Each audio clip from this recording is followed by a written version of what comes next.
Медина Албаев, Китеп жана Эркинбек. Рас, биздин Эркинбек магазинден алат нечен түрдүү китеп. Ал биологиядан, географиядан, адабияттан, маданияттан баарын жыят. Сандыкка салат, терезеге жыят, антпесе кай жакка сыят.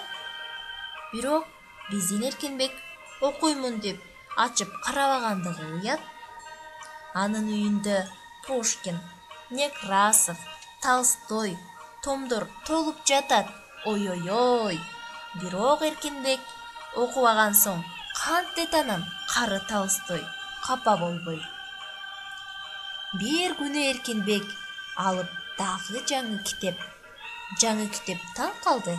Эски китептерди тиктеп, чочуп кетти жүрөгү диктеп. Себеби көбү турат кирдеп, бир тобун таштаган жөн эле бүктөп. Саламдашып туруп, жаңы китеп сурады. Эркинбектики болосуңарбы? Ушунун баары. Эмне үчүн шыпыр болбойт? Үстүңөрдүн чаңы.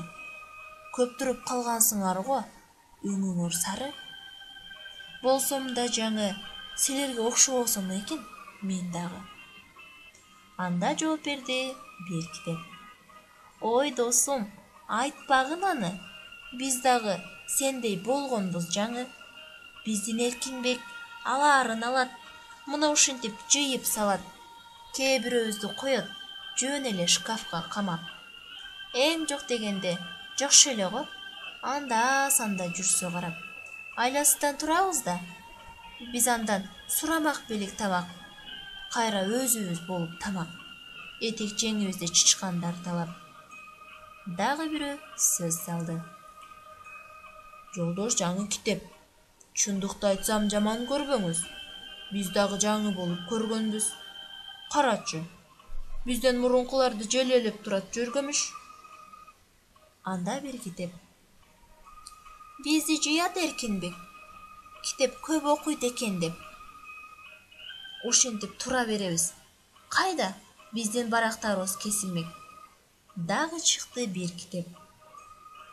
Мактанчак Эркинбек көп окуймун дейт. Бул жөн эле кеп. Бизди көргөндөр кантип ойлосун? Көп окулган китеп деп. Эмесе жолдош китептер. Арызданганыңар эп. Окуучулар, бул сөздүн мазмуну мындай. Ар дайым сыйлайлы билимдин кенин. Китепти капа кылбай, кайсы бир жолдоштор китепти жыяарын жыят, бирок окубагандыгы чоң уят.